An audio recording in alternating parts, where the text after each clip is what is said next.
So we have a new deduction on car loans. You also have no tax on tips, on overtime, on Social Security, permanence to the 2017 tax cuts, but undoing part of it because the SALT cap will be lifted. This is a lot of proposals. Can we now call this the full picture of what tax policy would look like under Donald Trump? Or have you talked through other ideas with him that we might still see in the next 3.5 weeks? First of all, thanks for having me. President Trump is a big idea guy, and he generates a lot of these himself. I had a meeting with him on the Monday after he mentioned or proposed the no tax on tips. And I said, sir, what inspired you to do that? And he said, I was looking at this hardworking woman in a diner in Nevada, and I thought it's not fair to tax these tips. So you guys have a chance to talk about things before we get to hear about them. Maybe you're surprised by some of them, too. But I've been looking forward to running around the track with you on a couple of these ideas because you hear the same conversations that we have every day here. A lot of economists say that these tax proposals are inflationary. We just got a new number from the Committee for a Responsible Federal Budget that Donald Trump's economic proposals could add as much as $15 trillion to the deficit over the course of 10 years. Where are they wrong?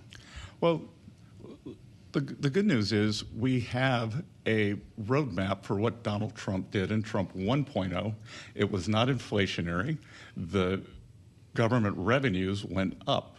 And my friends at the committee are, they are anti-growth and higher taxes. Because if you look at the way the scoring works, and I'm a Wall Street person, I've just become familiar with this, and I think most of your viewers and listeners don't understand the way it works. And it is heavily skewed toward higher taxes and less growth.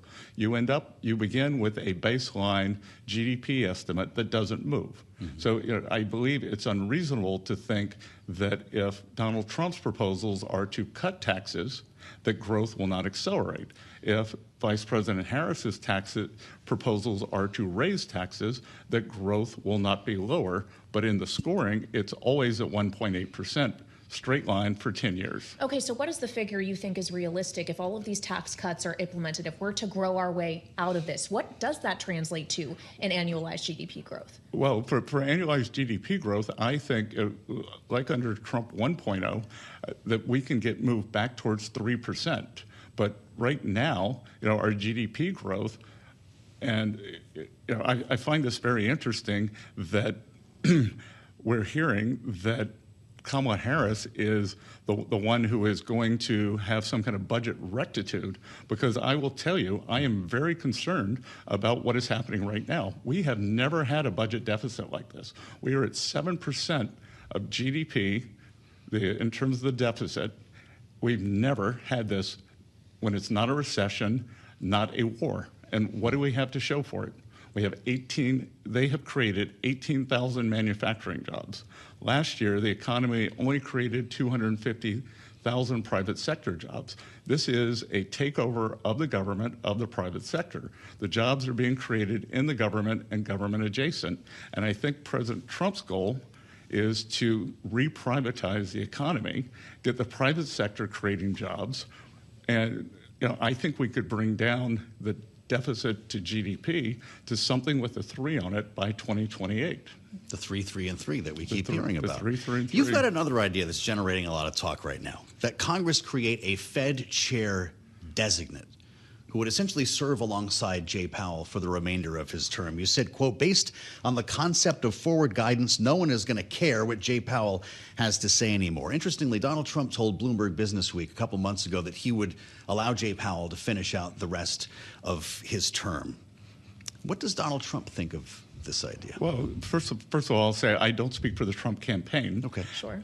And it's not for Congress to create. It would be for President Trump, when he wins, to nominate. Because if we go back, and I've gotten blown up on the Twitter sphere on this, and I think it is a serious lack of understanding, because the original sin, in my mind, that unleashed the great inflation on the American people, the Biden administration waited until the last possible moment to renominate Jay Powell. It was the latest nomination in the 21st century for a Fed chair. It was clear in his Jackson Hole speech in August of 21 that he thought inflation was accelerating. He was still calling it transitory, but was open to the idea it was accelerating. They kept their thumb on him until November and renominated him at the end of the month. He was confirmed in December, and then he didn't do the first rate hike until March. If they had announced his reappointment in June, July, he could have been hiking rates in October. So, but they were reappointing the same man. If it's to be someone new, couldn't that create massive market uncertainty if you're not clear on which voice is providing forward guidance? Well, I think, no, I disagree, because I actually think it provides more certainty, because you could do one of two things. The current Fed chair could be reappointed, so you created a path there, and the new Fed chair nominee would give forward guidance beyond the current Fed chair's sell-by date. So you would have forward guidance up until May 26 with Jay Powell, and then you would know the market could structure a forward curve since then. So, I call this, and I'm not such a big fan of forward guidance, but if you believe forward guidance is good, why can't you give forward guidance on who the Fed chair is going to be? Where's Donald Trump's head on this? And I know you're not speaking for the campaign, but your relationship with him is why we're here right now. He wants to play a role in setting interest rates. How deliberate will he be if he's reelected on that front? Well, he wants to have a voice, but every president has a voice. Joe Biden told us in the State of the Union, I think we're about to get an interest rate cut. Is it as simple as that, as opposed to setting actual interest rates? I think what's very interesting about President Trump, he's been in the financial markets through his real estate holdings. He has a deep understanding of financial markets as opposed to most politicians. So he wants to be involved in the conversation. He has very well-formed opinions. He has a lot of private sector friends. So he just wants to be a voice. Senator Warren and two other senators, right before the Fed decision, came out and said, it should be 75 basis points, which there's no model that said that it should have been. But they opined that's their right, and I think it's his right. I just think his opinion's much better informed. Well, certainly he has many of them, including around the issues of migration, which he probably will be focusing a lot on as he visits Aurora, Colorado today. He has floated mass deportation, rather.